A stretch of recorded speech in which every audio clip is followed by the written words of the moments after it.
యేసుని ప్రేమ ఛానల్కి స్వాగతం. దయచేసి ఈ ఛానల్ని లైక్ చేయండి, షేర్ చేయండి, సబ్స్క్రైబ్ చేయండి. ప్రియ శ్రోతలు, ఈ రోజున మనము 47వ కీర్తన నుండి పాఠం ప్రారంభించుకోబోతున్నాము. ఇది కోరహు కుమారులు రచించిన కీర్తన. ఈ కీర్తన 1000 ఏండ్ల పరిపాలన దృశ్యాన్ని మనకు చూపుతుంది. ప్రభువు రెండో రాకడను జ్ఞాపకం చేస్తుంది. సార్వభౌముడైన క్రీస్తు వస్తాడు. ఆయనను సర్వప్రజలు ఆరాధిస్తారు. సర్వజనులారా, చప్పట్లు కొట్టండి, జయధ్వనులతో దేవుని గూర్చి ఆర్భాటం చెయ్యండి. యెహోవా మహోన్నతుడు, భయంకరుడు. ఆయన సర్వభూమికి మహారాజై ఉన్నాడు. ఆయన సర్వభూమిని పరిపాలిస్తాడు. ఆయన ఆరాధనకు పాత్రుడు. ఆయన వచ్చి తిరుగుబాటును అణిచివేస్తాడు. 46వ కీర్తనలో ఆయన తీర్పు ఎలాంటిదో చూచాము. ఇప్పుడు ఆయనను ఆరాధిస్తున్నాము. ఆయన రాజ్యం స్థాపించబడుతుంది. ఇది ప్రవచనం. 3వ వచనం, ఆయన జనములను మనకు లోబరుస్తాడు. మన పాదాల క్రింద ప్రజలను అణగదొక్కుతాడు. తాను ప్రేమించిన యాకోబుకు మహా అతిశయాస్పదముగా మన స్వాస్థ్యమును ఆయన మన కొరకు ఏర్పాటు చేసి ఉన్నాడు. లోకంతటికి ఇది మహాసంతోషకరమైన సమయం. ప్రభువు రెండోసారి వచ్చినప్పుడు సర్వభూమి ఆయనను మహిమపరుస్తుంది. పరలోకము హర్షిస్తుంది. ప్రతి ఒక్కరి హృదయంలో ఆయన రాజ్యం స్థిరపడుతుంది. రక్షకుడు ప్రభువై రాజ్యమేలుతాడు. ప్రకృతి అంతా ఆయన మహిమను గానం చేస్తుంది. ఆయన రాజ్యం నిత్య రాజ్యం. ఆయన ఆశీర్వాదాలు రసధారలై ప్రవహిస్తాయి. శాపం తొలగిపోతుంది. కృపాసత్య సంపూర్ణుడైన యేసు ప్రభువు సర్వభూమికి రాజు. జాతులన్నీ ఆయనను గుర్తిస్తాయి. ఆయన నీతిని, ఆశ్చర్యకరమైన ఆయన ప్రేమను అనుభవించిన వారై దేవుని ప్రజలు గానప్రతిగానాలు చేస్తారు.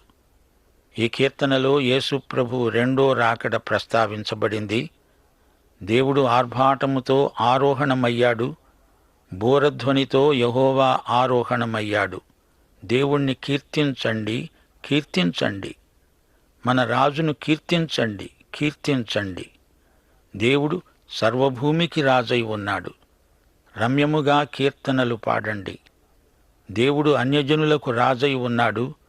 దేవుడు తన పరిశుద్ధ సింహాసనం మీద ఆసీనుడై ఉన్నాడు.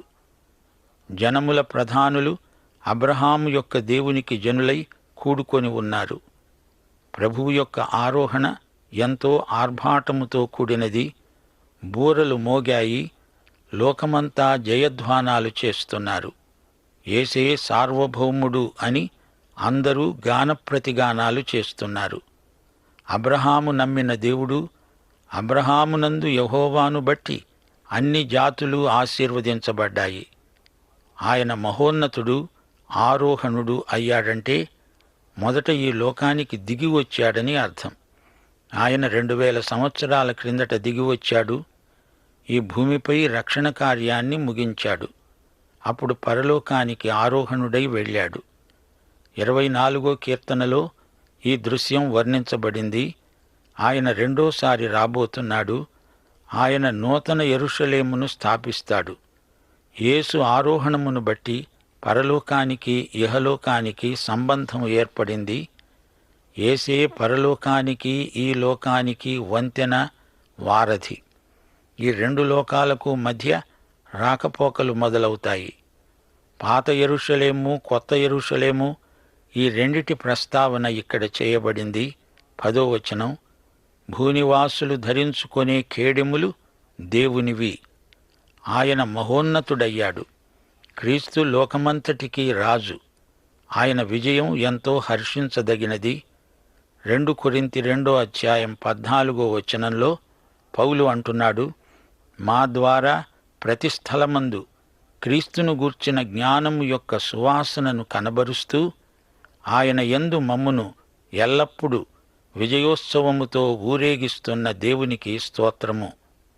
యెహోషువలాగా మనము మన సేనానాయకునికి విధేయులమై ఆయన నాయకత్వానికి తల ఒగ్గుతాము. ఆయనను బట్టే మనకు విజయం. అందుకే ఉత్సాహధ్వని చేస్తున్నాము. ఈ కీర్తనలో ఆయన సింహాసనం కనబడుతున్నది. సర్వభూమికి రాజు, సింహాసనాసీనుడు. ఆయన ఆరోహణము ప్రత్యేక ఆకర్షణ. పరలోకంలో ఆరోహణుడైన యేసు తండ్రి కుడిపార్శ్వమున కూర్చున్నాడు. సైతాను ఈ యుగ సంబంధమైన దేవత, కాని యేసు ప్రభు సర్వలోకానికి యుగయుగాలకు రాజు. 8వ వచనంలో ఆయన అన్యజనులకు రాజు అని చెప్పబడింది. ఈ రోజున ఆయన రాజ్యం ఆధ్యాత్మికమైనది. ఆయన రాజు, పరిపాలకుడు. ఒకానొక రోజు అక్షరాల ఆయన రాజ్యమేలుతాడు. లోకరాజ్యములన్నీ ఆయన రాజ్యములవుతాయి. ప్రకటన 1 అధ్యాయం 5-6 వచనాలు. నమ్మకమైన సాక్షి, మృతులలో నుండి ఆది సంభూతుడుగా లేచినవాడు, భూపతులకు అధిపతి అయిన యేసుక్రీస్తు. ఆయనకే మహిమా ప్రభావాలు చెల్లునుగాక. ఇప్పుడు 48వ కీర్తనలోకి రండి. ఈ కీర్తనలో మెస్సియా యొక్క అంతిమ ఘన విజయం పేర్కొనబడింది. ఇది మెస్సియా కీర్తనల్లో చిట్ట చివరిది. 1 వచనం. మన దేవుని పట్టణమందు, ఆయన పరిశుద్ధ పర్వతమందు యెహోవా గొప్పవాడు, బహుకీర్తనీయుడు. ఉత్తర దిక్కున మహారాజు పట్టణమైన సీయోను పర్వతము రమ్యమైన ఎత్తుగల చోట ఉంచబడి సర్వభూమికి సంతోషకరముగా ఉన్నది. దాని నగరులలో దేవుడు ఆశ్రయముగా ప్రత్యక్షమవుతున్నాడు. యెహోవా మహోన్నతుడు, స్తుతికి పాత్రుడు. మన దేవుని పట్టణము ఎంతో అందమైనది, రమ్యమైనది, ఎంతో ఎత్తున నిర్మించబడినది. అది సీయోను పర్వతము, పరిశుద్ధ పర్వతము. అదే దేవుని పట్టణం. ఉత్తర దిక్కున నిర్మించబడిన మహారాజు పట్టణం సీయోను పర్వతం. ఈ పట్టణము నుండి, ఈ కొండ నుండి దేవుడు యుద్ధం ప్రకటిస్తున్నాడు. ఇదే చివరి యుద్ధం. 4వ వచనం. రాజులు ఏకముగా కూడి వచ్చారు. వారు దానిని చూచిన వెంటనే ఆశ్చర్యపడ్డారు. భ్రమపడి వెంటనే వెళ్ళిపోయారు. శత్రువులు పారిపోయారు. వారు అక్కడ ఉండగా వణుకు, ప్రసవించే స్త్రీ వేదన వారిని పట్టాయి. తూర్పు గాలిని లేపి తర్షీషు ఓడలను నీవు పగలగొడుతున్నావు. 1000 ఏళ్ల పరిపాలన తరువాత సైతానికి తాత్కాలికంగా స్వేచ్ఛ ఇవ్వబడుతుంది. అప్పటి కాలాన్ని ఈ వాక్య భాగం సూచిస్తుంది. ప్రకటన గ్రంథం 20వ అధ్యాయం 7-9 వచనం వరకు. 1000 సంవత్సరములు గడిచిన తరువాత సైతాను తానున్న చెరలో నుండి విడిపించబడతాడు.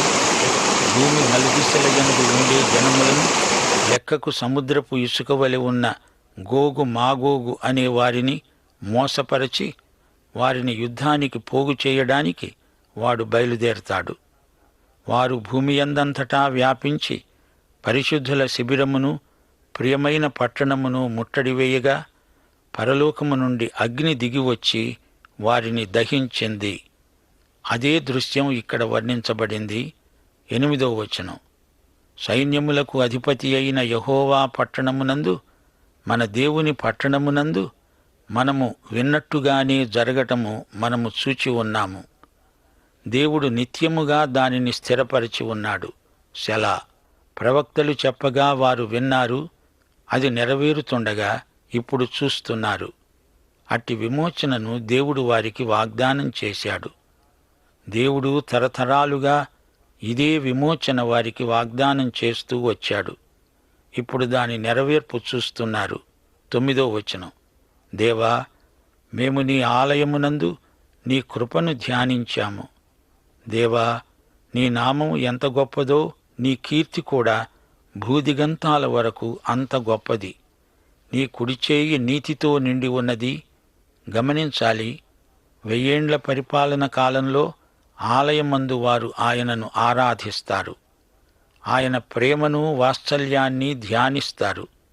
ఇప్పుడు ఈ కీర్తన ముగింపులో హల్లెలూయ బృందగానం మొదలైంది. నీ న్యాయవిధులను బట్టి సీయోను పర్వతము సంతోషించునుగాక, యూదా కుమార్తెలు ఆనందించెదరుగాక. ముందు రాబోయే తరాలు దాని వివరము మీరు చెప్పునట్లు సీయోను చుట్టూ తిరుగుతూ దాని చుట్టూ సంచరించండి, దాని బురుజులను లెక్కించండి, దాని ప్రాకారాలను నిదానించి చూడండి, దాని నగరులలో సంచరించండి, వాటిని చూడండి. ఈ దేవుడు సదాకాలము మనకు దేవుడై ఉన్నాడు. మరణము వరకు ఆయన మనల్ని నడిపిస్తాడు. వారందరూ యెరూషలేము చుట్టూ తిరుగుతారు, ప్రదక్షిణం చేస్తారు. వారు ప్రతి విభాగాన్ని పరిశీలిస్తారు, దేవుణ్ణి స్తుతిస్తారు. ఆయనే మా దేవుడు, ఆయన మా నాయకుడు అని చెప్పి ఆయనను స్తుతిస్తారు. ప్రియ శ్రోతలారా, గమనించండి. దేవుని బిడ్డలమైన మనకు యెరూషలేము, సీయోను కొండ అనగా ఏమి స్ఫురిస్తుంది? గలతీపత్రిక 4వ అధ్యాయం 26వ వచనం ప్రకారం, పైనున్న యెరూషలేము స్వతంత్రముగా ఉన్నది, అది మనకు తల్లి.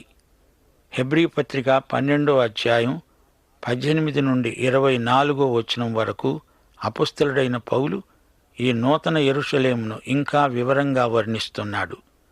ఇప్పుడైతే మనము సీయోను అనే కొండకు, జీవము గల దేవుని పట్టణానికి అనగా పరలోకపు యెరూషలేమునకు, వేవేల కొలది దేవదూతల వద్దకు, పరలోకమందు రాయబడి ఉన్న జ్యేష్ఠుల సంఘానికి, వారి మహోత్సవానికి, అందరి న్యాయాధిపతి అయిన దేవుని వద్దకు, సంపూర్ణ సిద్ధి పొందిన నీతిమంతుల ఆత్మల వద్దకు, క్రొత్త నిబంధనకు మధ్యవర్తి అయిన యేసు వద్దకు, హేబెలు కంటే మరి శ్రేష్టముగా పలికే ప్రోక్షణ రక్తానికి మీరు వచ్చి ఉన్నారు. మన పౌరస్థితి పరలోకంలో ఉన్నది. ఫిలిప్పీ పత్రిక 3వ అధ్యాయం 20వ వచనం. అది దేవుని పట్టణం, పరిశుద్ధ నగరం, అందమైనది, రమ్యమైనది. అయితే దేవుని ఎరుగని వారికి, శత్రువులకు అది తీర్పు జరిగే స్థలం. రాబోయే యుగశక్తుల ప్రభావం ఎంతో గొప్పది.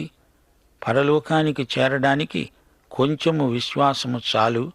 గాని ఆ పరలోకమే నీలోకి రావాలంటే గొప్ప విశ్వాసం కావాలి.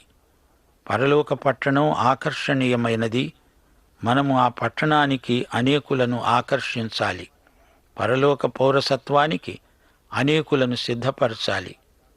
లూకాసు వార్త 10వ అధ్యాయం 20వ వచనంలో ప్రభు అన్నాడు, మీ పేర్లు పరలోకమందు వ్రాయబడి ఉన్నవని సంతోషించండి.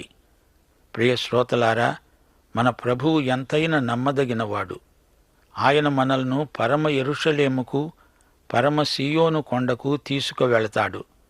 మరణానంతరం మనకు మహోజ్వలమైన భవిష్యత్తు ఉన్నది. రాబోయే యుగంలో మనదే ప్రాముఖ్యమైన పాత్ర. రాబోయే రాజ్యాన్ని గురించి ఇప్పుడే సిద్ధపడాలి. అందలి ప్రయోజనాలను విశ్వాసము ద్వారా ఇప్పుడే అనుభవించాలి. అదే ప్రభువు మన నుండి కోరుతున్నాడు. ఇప్పుడు మనం 49వ కీర్తనలోకి వద్దాము. ఈ కీర్తనలో ధనఘనతలు నిష్ప్రయోజనమైనవి అనే అంశం చర్చించబడింది. కోరహు కుమారుల కీర్తన. ఈ కీర్తనతో ఈ గ్రంథంలోని 2వ భాగం అనగా నిర్గమకాండ విభాగం ముగుస్తుంది. దేవుడు భక్తిహీనులను ఏమి చేయబోతున్నాడో ఈ కీర్తనలో వివరించబడింది. దేవుని న్యాయమే చిట్టచివరికి గెలుస్తుంది. తమ ధనధాన్యాదులను బట్టి గర్వించే వారికి ఏమి సంభవిస్తుందో తేటగా చూపబడింది. 1-2 వచనాలు. సర్వజనులారా ఆలకించండి. సామాన్యులేమి, సామంతులేమి, ధనికులేమి, దరిద్రులేమి, మీరందరూ ఏకముగా కూడి చెవియొగ్గండి. నా నోరు విజ్ఞాన విషయాలను పలుకుతుంది.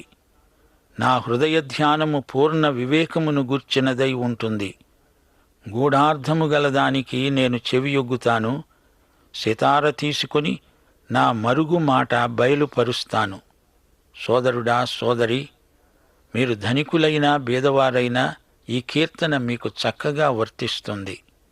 నీ ధనమందు అతిశయించవద్దు, నీ ఐశ్వర్యాన్ని విశ్వసించవద్దు. దానికి కారణాలేమిటో ఈ కీర్తన నుండి నేర్చుకోవాలి. 5వ వచనం.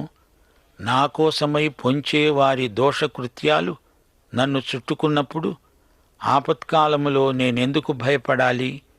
ఎవడునూ ఏ విధము చేతనైనను తన సహోదరుణ్ణి విమోచించలేడు.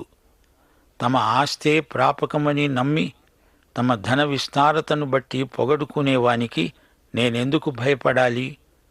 వాడు కుళ్ళు చూడక నిత్యము బ్రతికేటట్లు వాని నిమిత్తము దేవుని సన్నిధిని ప్రాయశ్చిత్తము చేయగలవాడు ఎవడూ లేడు. వారి ప్రాణ విమోచన ధనము బహు గొప్పది. అది ఎన్నటికీ తీరక అలా ఉండవలసిందే. నీ డబ్బు నిన్ను మరణము నుండి తప్పించలేదు. నీ ఐశ్వర్యమంతా ఒక్క క్షణంలో అంతరించిపోతుంది. నీవు దాని నుండి నిత్యత్వపు దూరానికి వెళ్ళిపోతావు. డబ్బు ఉన్నది గనుక ఔషధాలు కొనగలవు గాని మరణదూత వచ్చినప్పుడు నీ డబ్బు లంచమిచ్చి తప్పించుకోలేవు. 10వ వచనం, నీ డబ్బు నీతో రాదు. జ్ఞానులు చనిపోతారనే సంగతి అతనికి కనపడకుండా పోదు. మూర్ఖులు పశుప్రాయులు ఏకముగా నశిస్తారు. మనిషి చచ్చి మట్టిలో కలిసిపోతాడు. అలాగే పశువులు కూడా. ధనవంతులైనంత మాత్రాన మరణము నుండి తప్పించుకోలేరు. అయితే ఒక విశ్వాసి చనిపోయినప్పుడు అతని ఆత్మ దేవుని వద్దకే వెళ్ళిపోతుంది. 2 కొరింథీ 5వ అధ్యాయం 1 నుండి 8వ వచనం వరకు. ఈ దేహమును విడిచిపెట్టి ప్రభువు వద్ద నివసించడానికి ఇష్టపడుతున్నాము. కావున దేహమందున్నా దేహమును విడిచినా ఆయనకు ఇష్టులమై ఉండాలని మిక్కిలి అపేక్షిస్తున్నాము. నీ ధనము నీతో రాదు. అయితే ప్రభువు నామమున నీ ధనమును ఆయన మహిమార్థమై ఖర్చు చేస్తే దాని ఫలితం పరలోకంలో మనము అనుభవించగలం. మత్తయి సువార్త 6వ అధ్యాయం 19 నుండి 34వ వచనం వరకు ప్రభువు ఇదే సత్యాన్ని ప్రబోధించాడు. భూమి మీద మీ కొరకు ధనము కూర్చుకొనవద్దు, పరలోకములో మీ కొరకు ధనాన్ని కూర్చుకోండి. మీ ధనం ఎక్కడ ఉంటుందో అక్కడే మీ హృదయం ఉంటుంది. మీరు దేవునికి సిరికి దాసులుగా ఉండనేరరు. ఆయన రాజ్యమును నీతిని మొదట వెదకండి, అప్పుడు ఇవన్నీ మీకు అనుగ్రహించబడతాయి. వారు తమ ఆస్తిని ఇతరులకు విడిచిపెడతారు. తమ ఇండ్లు నిరంతరము నిలుస్తాయని, తమ నివాసములు తరతరాలకు ఉంటాయని వారనుకుంటారు. తమ భూములకు తమ పేర్లు పెట్టుకుంటారు. స్వాతిశయపూర్ణులు పాతాళములో మందగా కూర్చబడతారు. మరణము వారికి కాపరి. ఉదయమున యథార్థవంతులు వారిని ఏలుతారు. 16వ వచనం, ఒకడు ధనసంపన్నుడైనప్పుడు వాని ఇంటి ఘనత విస్తరించునప్పుడు భయపడకు. వాడు చనిపోయినప్పుడు ఏమీ తీసుకొని పోడు. ఘనత నొంది ఉన్నా బుద్ధిహీనులైనా వారు నశించే జంతువులను పోలి ఉన్నారు. పాఠం సమాప్తం. ప్రభు అయిన యేసుక్రీస్తు వారి కృప, తండ్రి అయిన దేవుని ప్రేమ, పరిశుద్ధాత్మ అన్యోన్య సహవాసము మనకందరికీ తోడై ఉండునుగాక. ఆమేన్. దయచేసి ఈ ఛానల్ని లైక్ చేయండి, షేర్ చేయండి, సబ్స్క్రైబ్ చేయండి.